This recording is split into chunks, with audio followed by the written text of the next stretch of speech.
நிரந்தரமே இல்லாத இந்த வாழ்க்கையில நீ மட்டும் எப்படி நிரந்தரம் அப்படின்னு சொல்லி நம்பணும்னு தெரியல. ஆனா நீயும் புரிய வச்சிட்ட இங்க எதுவுமே நிரந்தரம் இல்லைன்னு சொல்லி. பரவாயில்ல, பாத்துக்கலாம்.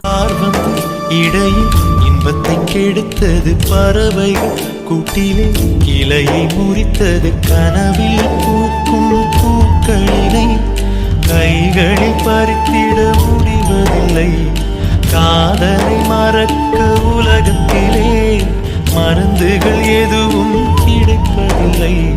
யாரிடமும் குற்றமில்லை, காலம் செய்த குற்றம் இதுதானோ. கண்ணீர் துளியே துளியே உன் கவலைகள் துடைத்திடும் கைகள் எங்கே? கடல் மேல் மழை நீர் விழுந்தால் அதை உப்பென்று சொல்லும் உலகம் இங்கே.